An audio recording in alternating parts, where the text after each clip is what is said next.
Hi guys, welcome to yet another exciting episode. My name is Wendy Mothata and today I am joined by Actor Mpho Molepo, best known for his character on the BBC as Fats Tselapedi. How are you? Good, thanks, how are you? I'm good. Welcome to my channel.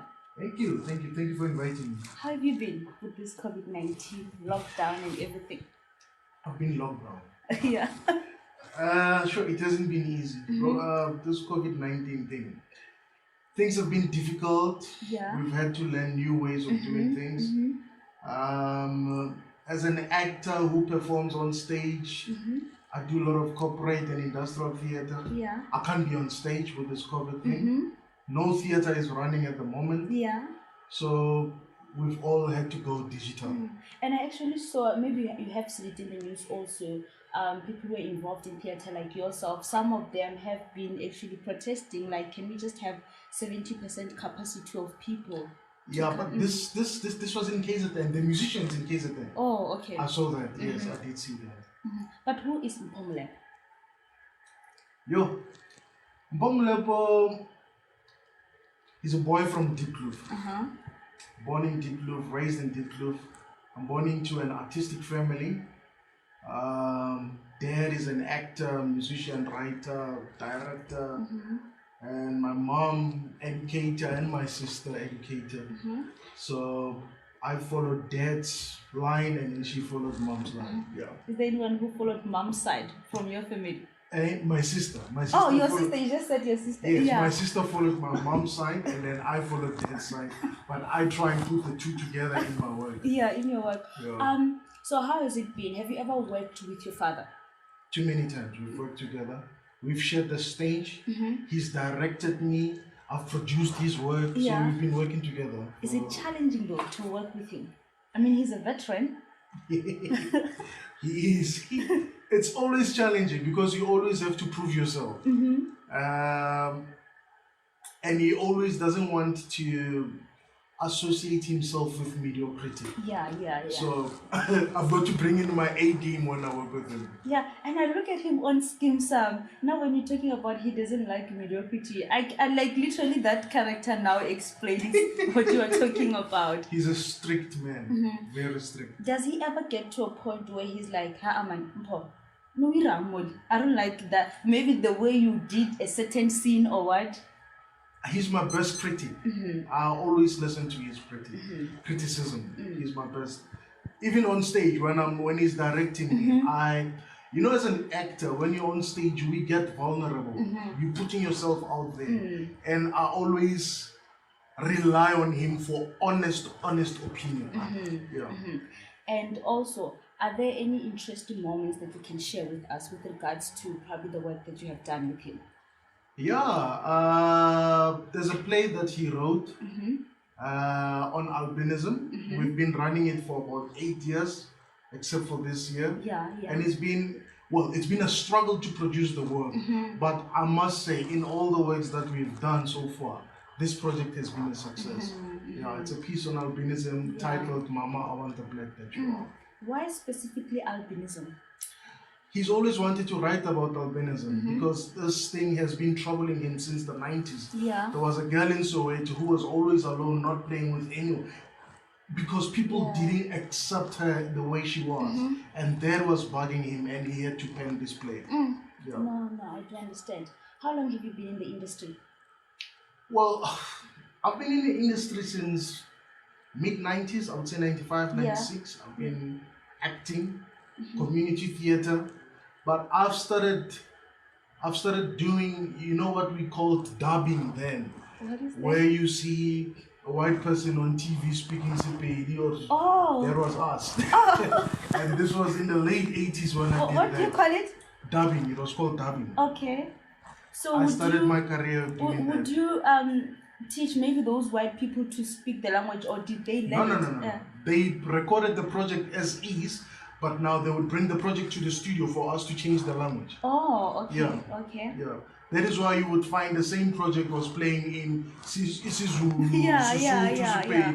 So we were just adding on our voices on top of what they did. Would you say your dad, being a veteran actor and always being there in the industry, paved the way for you?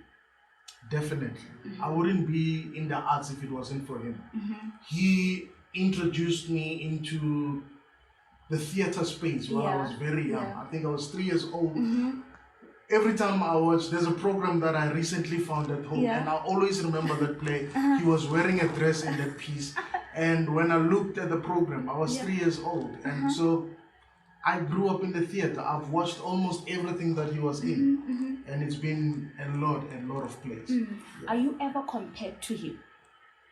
When I was starting my career, yes, yeah. I was compared to him. A lot of people they were saying to me, you better be as good as your dad. Yeah. So yeah, I was living under his shadow for a while until I found my own voice. Yeah. Like you say, you have been in the industry from the 90s, 2000, and even now. So what has changed in the industry? The quality of work has changed, and the quality of actors and performers has changed. Yeah, it's no longer like before. So you have been on Kinako Zone. Do you still remember Kinako? Sure, yeah. Yes, I remember. And you had dreadlocks by then. I had. Kinako, Zone 14, and others. So, do you ever look at your old clips and be like, oh my gosh, I think I have grown so much, or what was I doing here? I'm the best critic of myself. Yeah. And I do watch reruns every now and then, where we used to have SABC and Co. Yeah. And they would play this stuff, and I was like, did I really do that? Was it me? I am. Yeah. So I found myself doing that quite a lot. But I think it's great to have that in archives. Yeah. Because you can actually check your journey and see where you started and where you are at the moment. And are you growing? Are you seeing light? I think it's good to have those. Yeah. When you are saying the quality of the industry has changed, what specifically are you talking about? Politics. I'm gonna get into politics. Yeah. The industry now is no longer about talent. At first, it was about talent and proving yourself of what you can do. These days, social media following gets you a job. Yellowbone gets you a job, and it's sad because that is what's making our television not to be acceptable. A lot of people are now getting themselves your DSTVs, your Netflix, all of those, because they want to watch quality television. And of which in this country we could be producing that if we were very honest to the craft and giving the right people the jobs. Because you watch TV and you know of actors that are out of work who could do 100 times better of what we are seeing on screen. That's what I mean by that. That the quality has really dropped. Dismally so. Do you also have like your social media accounts and all that? I do have social media accounts, which for me, social media doesn't make me who I am. Yeah. I do have a Twitter. I don't even know how many people are following me, but thank you for following me. I do have an Instagram page, and I don't even know my handle on it. But every now and then I get in and chat to people. Yeah. I've got my Facebook pages and all that. Yeah, but I try. I'm not so good with social media, but I try. Yeah. Are you handling it yourself? I'm handling it, yes, I am handling it myself at the moment. But there was a guy who was doing it for me. Sadly, he just passed on now during COVID. Oh. Yeah. Oh, okay. Yeah. So, how long have you been with Rhythm City? I've been with Rhythm City since day one. July 2007, when it premiered. I've been with them. Episode 1.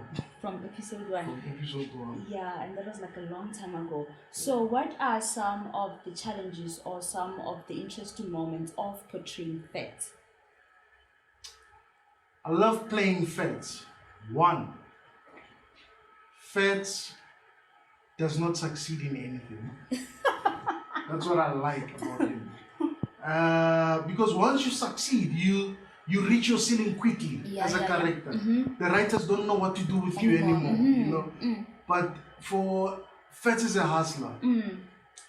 That guy will never go hungry. Yeah. Well, he will never get rich, but he won't go hungry because he knows how to survive. He's been in the hood. Yeah, that's what I like about Fats. And any challenges? Yes, there are challenges. Challenges would be, you know, other actors in the soap. Yeah. They get to work and have a free time when the story is not around them. But with a character like Fats, who's friends with everyone in the community, he's forever at work. Those are some of the challenges. Because actually you play every day. Every day I'm on screen. Every day I'm on screen. If I'm not with my peers, you're suffocating them. I'm with the kids, I'm with the girls. That's it. I'm everywhere. I'm everywhere. But again, the challenge is Fats is a bit slow. Yeah. Slow in a sense that there are certain things that he doesn't get right in life. Yeah. And then our audiences, the Rhythm City audiences, sometimes they compare me to him. Yeah. When they meet me in the streets, they think I'm that guy. I'm slow. Yeah. It's not that. I'm portraying to be slow. It's not like that. It's not like that. So are there any similarities now between Mpho Molepo and Fats? A lot. Yeah. He's a man that you can rely on. Same with Mpho. Yeah. Yeah. I always say this. My mother says I'm living my name because I'm a gift to a lot of people. She says it's not me, it's her words. It's her words. Yes. Okay. And any differences between Mpho and Fats? Mpho is not slow like Fats. Mpho loves music. Sure. Yeah. Mpho's world is driven by music. Yeah. If there was no music, there wouldn't be any Mpho. Fats, he's driven by lies. Yeah. He's driven by his passion for food. I guess that's what drives him. And Mpho loves music. Mpho is very inquisitive. He's got itchy fingers. Yeah. Mpho loves writing. Mpho plays the guitar, harmonica. Yeah. Mpho is like that. He's got itchy fingers. Mpho, you spoke a bit about industrial. What is it again? Industrial theater. Yeah. What is that? Industrial theater is educational theater in a workspace. Say in the mines. Yeah. The guys there've been lots of fatalities underground. The guys are not working safely. So we put up a play based on that. Oh. So they see themselves through us. Okay. We do a play about safety, how they should work underground, and we always try and make it that they can relate to the piece. Yeah. We put a lot of fanagolo in the shows. So they see themselves through us. Yeah. So it's educational theater, not just in the mines, but in many corporate spaces. So depending what the company is doing. Yeah. Okay. Do you think you're living out to your purpose this far? As Mpho? Yes. Definitely so. I think for me, there's nothing else that I know in this world except for the arts. Even after school, I went to study the arts. So, and even before that, you know, when you grow up, your friends would say, nah, I'm working at Edgar's, I'm working at... I've never had that. My first job was in the arts. And here I am. This was when I was still in school. It was 20-something years. It's 20-something years later, I'm still doing the arts. Nothing else but the arts. Do you ever fear that you cannot do better than where you are now? I think in every artist, that's the fate of every artist. Yeah. You always strive to be better, and unfortunately, with the kind of work that we produce in the country, you cannot sustain that because you don't know what your next job is. Yeah. Are you gonna maintain the standard? You don't know that, but we always strive for better. So is it true when they say you guys use this language a lot in your career that you are as good as your last, what do they say? You're as good as your last job. Yeah. But that comes with your integrity. It comes with your ethics, your work ethics as a performer. Yeah. Because unfortunately in our industry, you get a lot of people that are not honest, you know. When I say honest, You give a guy a job today, Yeah, and yeah. he starts working, and then there comes another offer which is better than what he was doing. He doesn't show up for your gig, he goes for another gig. Sure. So yeah, that's why I think that's where the term comes from. Yeah. When they say you're as good as your last job. So you are on Rhythm City right now, Right. and let's say you get an offer from any other soap opera that you can think of. So do we have people who just decide that I'm not gonna go and set on Rhythm City because I got this other offer, and they will just probably on that morning send an email or just don't show up at all? It happens a lot. It happens a lot in this industry. There are people who do that. Sure. Yeah, there are people who do that. But I see it mostly in new people in the industry, new actors. Okay. For those who've been around, those who come from the theater, they don't do that. They respect the work, they respect the craft. Yeah. Yeah. Because I feel like it's just like any other normal job. You need to serve your notice if Serve you your really notice. wanna go. Yeah, serve your notice. I mean, even we are freelancers. Yes, You yes. I could be still in the soap, Yeah. but there comes a gig, a once-off gig that I want to do. I need to communicate that gig to the soap. That, Okay. listen, alright. guys, there's something that has come up for me. I want to do this thing. I can't just not show up on the soap where they're waiting for me. And for me, sure, it's just not right. Yeah. Because these are the people that you've been working with for the last 30 years or so. So you've got to be, you must be honest somehow. Yeah. Talking about freelancing, so as an actor, would you say it's always better to be permanent or to just be a freelancer so that you can be busy with other things? I think it's great for every actor to have a taste of both worlds. I started my career as a freelancer. Yeah. And it's been great. I've been traveling. I've been seeing places that I've always dreamt of. But again, at some point in your life, I think every actor, every performer, you deserve to have a full-time job and settle down. We all need that at some point. Because whether we like it or not, that's how we grow. If you want to be a family man, you've got to find stability at some point. That's what it is. And then what do you enjoy most? Your music, your acting? What is your favorite? I'm enjoying my life. I can't choose. I can't choose between music and theater or music and drama. These are all the things that make up Mpho. I'm enjoying everything about it. What are some of the fun moments that you have had on Rhythm City or any other thing that you've been involved in? You know, honestly speaking, in every role that I play, whether being it on stage, being on TV, I try as much as possible to enjoy what I'm doing. I'm enjoying what I'm doing. But I've had fun moments on stage, playing with Patrick Mufugeng and Paul Maila. And then some other day, just unannounced, someone took a fall on stage.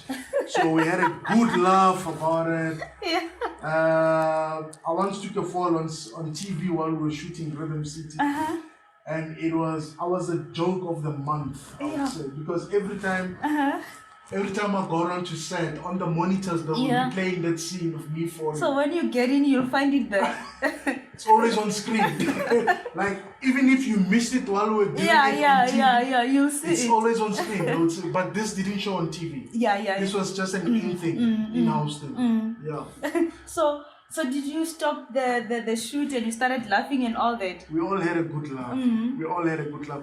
And even the take that you're going to get after that, it won't be the same because everyone is trying to contain themselves not to laugh. Because every time you get to that particular point, you really want to burst into a laughter. Do you have days where you feel like, you know what, I can't do this anymore, I just want to give up? How do you deal with those days? Sure. I can't say I want to give up. I guess when you look at it, when you feel like that, you look back and look at all the goloto. No, I'm going forward. That's what it is. Yeah. You look back and say, no, I cannot afford that. Let me go for it. Yeah. I know you're into music. How did it all start? At home. Everything started at home. Dad plays guitar. Yeah. I'm the only boy child. The only boy child who always want to imitate dad in everything. Yeah. That's where it started. And then are we expecting any single, any album? How's that going? I always get that question. Yeah. I've never been interested in releasing albums. I write project music. Okay. I'm working on a project, theater production or industrial theater. I write music specifically for the project. Okay. I've got a project now on YouTube called Sanitized Veil. I created music for Sanitized Veil. So yeah, I don't write music for commercial release. Okay. No. Okay. Have you ever written any song for someone special? For someone like special? your wife, probably? Nah, I wouldn't write music for her. That would be very private if I do. Okay. Oh yeah. That would be very private. Is it something that you would do in future? Writing music for her. I get inspiration from the spiritual world, from the gods. I would wake up early in the morning and go straight to my guitar, and it's not Mpho saying I want to play the guitar. It's the calling. It's them saying, "Woza, come play this instrument." Yeah, it's spiritual like that for me. Even when I listen to music, I don't listen to music for the sake of listening to music. I don't listen to them. I want to hear the guitar in the music. I want to hear the bass. I want to hear the drum. I want to hear all of those things. And that's what I'm listening to. And the quality of playing. That's what I'm listening to when I listen to music. Please tell us about the Sanitized Veil project that you have worked on. Sanitized Veil is a project that came now during COVID. I was home doing nothing. Like I say, I'm very itchy. I cannot just sit and do nothing. And I came across a call from the Department of Arts and Culture, saw it on the internet that they were looking for COVID-19 projects. Then that's when I started developing Sanitized Veil. Then it didn't have a name. I just applied for a project. This is a project that I'm seeing. And then when they said to me, "Oh, we're granting you to do this show," that's when I started working on it and developing the scripts. That's only when I had the vision. And for me, once I get a vision, I don't sleep. I'm like that. Once I get a vision, I work. Even at night when I'm sleeping, you think if a melody comes to me, I wake up. I work. I'm that guy. Okay, so where can people access this the project that Sanitized Veil is on my YouTube channel, Molepo Projects. If you type Molepo Projects on your YouTube, it will lead you to Sanitized Veil. So Sanitized Veil, it's video clips, and animation. I did both. Tell us about. Okay. I'm telling you, there's three video clips of three video clips, and then the three animation videos as well. Okay, and then what is this Molepo project that you're talking about? Molepo Projects, it's a company that I registered, I think back in 2003. I've been creating work using this company.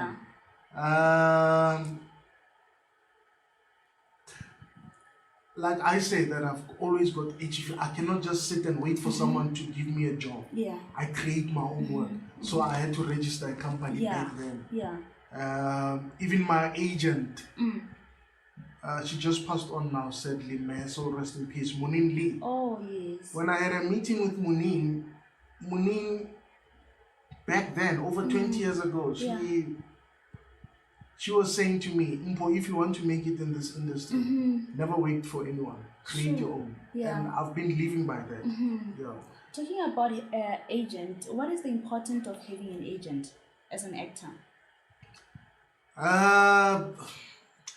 You wouldn't know of certain briefs. You wouldn't know what's happening in the industry if you don't have an agent. Yeah. Yeah, that's the importance of an agent. And as well, representing you, protecting you as a performer, because there's a whole lot of vultures out there. So you need to be protected. Yeah.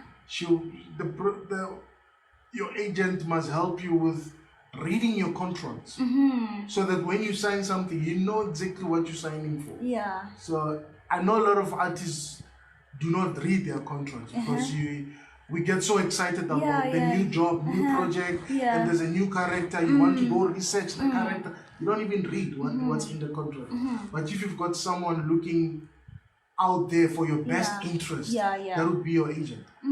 Okay, talking about that, agent protecting you as an actor and all that, there was a time, there was a certain period, we would see it on TV and all that, where many celebrities or many actors were coming out and saying that we as actors, we are not, enough, in terms of salaries and whatever, we're not getting paid enough as compared to the work that we put in. What is your take on that? It's true, it's still happening. It's still happening, but it's not just an individual thing. I think it's a whole industry thing. Yeah. We're slowly growing. I was involved in a movie, Losing Lerato. Oh, okay, yes. Losing Lerato by Kagiso Molepo. Kagiso Molepo is an actor himself. When the movie was doing great, Kagiso Molepo was the first actor, producer, who paid his actors royalties. Oh, I didn't know that. And I was involved in that project. That I can attest to. I was one of the people that received the royalties. Yeah. That's why I'm saying we're slowly growing. We are not where we're supposed to be, but we are slowly getting there. I hear a lot of kids coming to me saying they want to act, and then they got an agency. They've asked them to pay joining fees and all that. How do you pay joining fee to an agency? I'm sorry, I know it's business out there to other agencies. I'm sorry, you're asking, yes, I know. But how do people pay joining fees? I mean, me as an actor, me as an artist, I'm a business myself. Yeah. And a business employs an agent to work for me. Yeah. Why should I pay you to work for me? Oh, actually the agent works for you. That's how it is. That's the logic of it. That's how it is.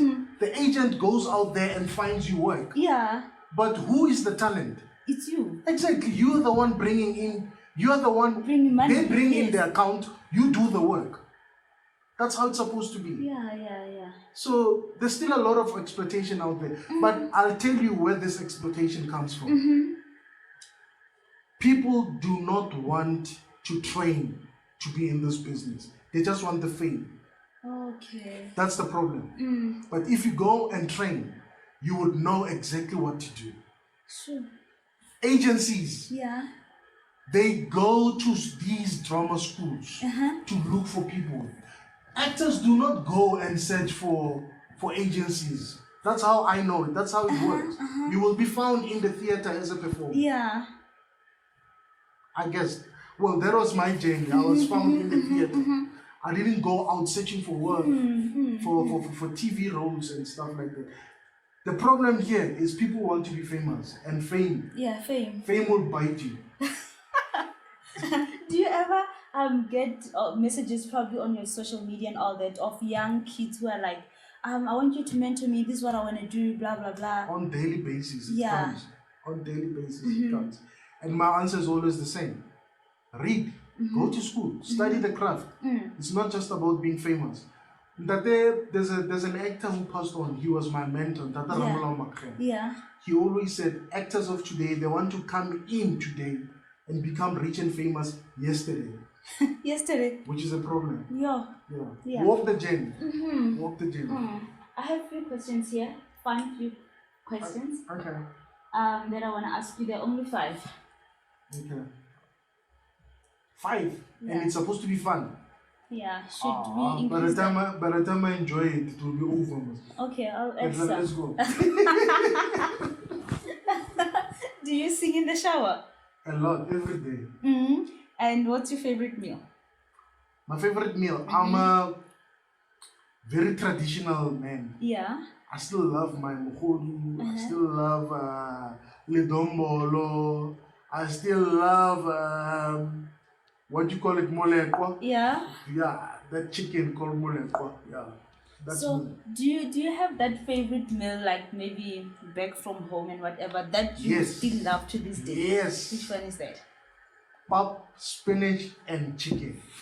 That's my favorite. Your pop, spinach and chicken. Okay. And who's your celebrity crush? I don't believe in celebrities. So who's your crush?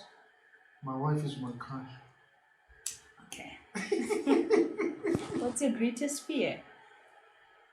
My greatest fear is waking up to no art. And what is your favorite color? Blue. Blue moon. Yes. And your favorite song? I don't have a favorite song. Favorite All of them genre? are my favorite. Hey, you're asking me difficult questions. I love jazz. I love traditional music, indigenous sounds.